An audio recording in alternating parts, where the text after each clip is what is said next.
Hello मित्रों, दोस्तों, भाइयों, बहनों, बेटियों, नमस्कार, नमो बुद्धाय।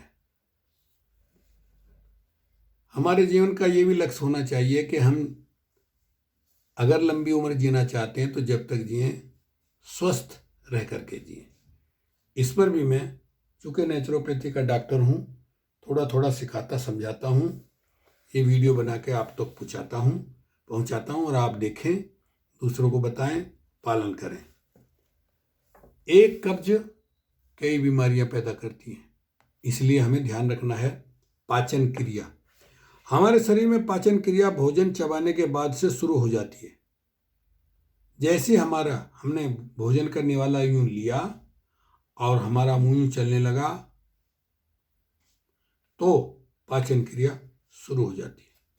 पाचन क्रिया के बाद उसका व्यर्थ शेष भाग मल के रूप में बाहर निकल जाता है। खाना पहले आपने गैस में बनाया, रसोई में पकाया और फिर पेट में गया तो पेट ने पचाया। तो खाना आप कुछ भी खाएं, पेट भर के खाएं, खाने की कोई बात नहीं, वो पचना चाहिए। हम जो कुछ खाते हैं वह लार में मिलकर ग्लूकोज में बदल जाता है, अर्थात लार कार्बोहाइड्रेट को ग्लूकोज में बदल देती है। अब भोजन ग्रास नली द्वारा आमाशय में आता है।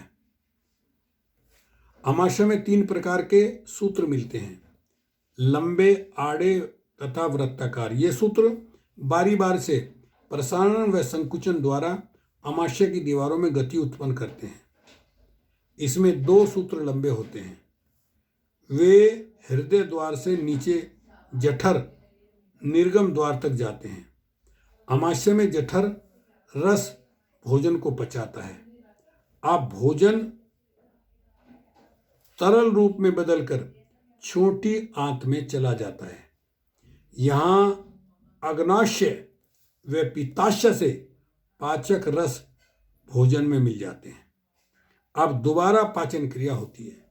इस प्रकार भोजन पचने के पश्चात आवश्यक तत्वों का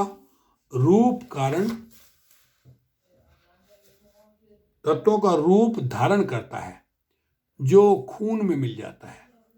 शेष व्यर्थ अंश बड़ी आंत में जाकर के मल रूप में शरीर के बाहर निकल जाता है।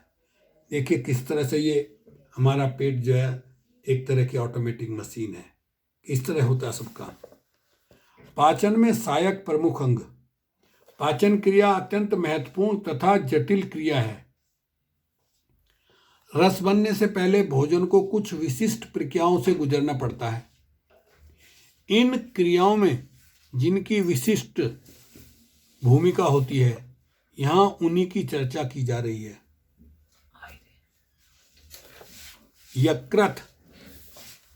यकृत पाचन क्रिया में सहायता करता है। यह कुछ लाली लिए हुए भूरे रंग की सबसे बड़ी ग्रंथि है। यह शरीर के दाहिनी तरफ निचली पसलियों के पीछे तथा मध्य पेट के नीचे स्थित होती है। यकृत में 2 रक्त वाहिकाएं रक्त लेकर आती हैं, एक नली शुद्ध रक्त लाने वाली तथा दूसरी अशुद्ध रक्त वाहिनी शिरा होती है। आगे चलकर ये दोनों महीन शाखाओं में बंट जाती है। देखिए कैसा हमारे शरीर के अंदर से जाल है, ऑटोमेटिकली सब अंदर के ऑर्गन्स काम करते हैं।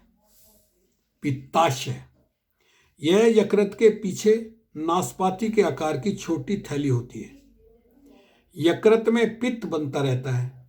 यदि तुरंत पाचन के लिए पित्त की जरूरत नहीं होती तो यह पित्त नली द्वारा पित्त की थैली पित्ताशय में संचित करने के लिए भेज दिया जाता है। अग्नाशय, आमाशय के ठीक पीछे पेट की दीवार में सटी हुई अग्नाशय नामक एक बड़ी ग्रंथि होती है। यह ग्रंथि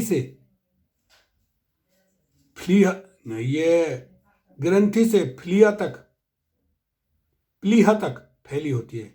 इसका दाहिना सिरा चौड़ा तथा बायां पतला होता है। इसमें अग्नाशय स्राव पैदा होता है। इसके अलावा इंसुलिन नामक स्राव भी बनता है। इस स्राव को रक्त अपने में शोषित कर लेता है।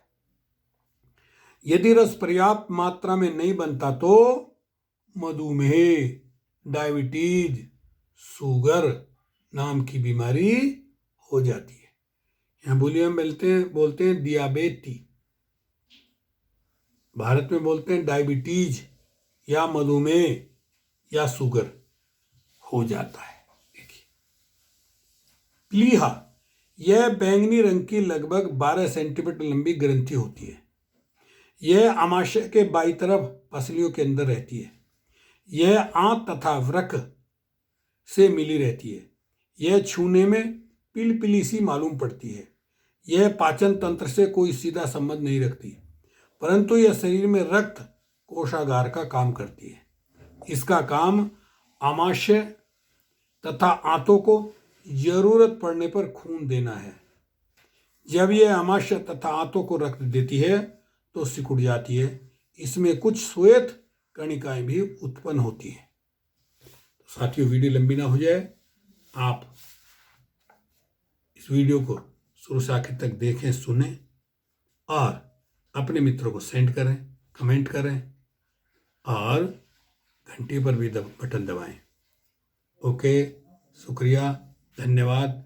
बताते हैं अगली वीडियो में।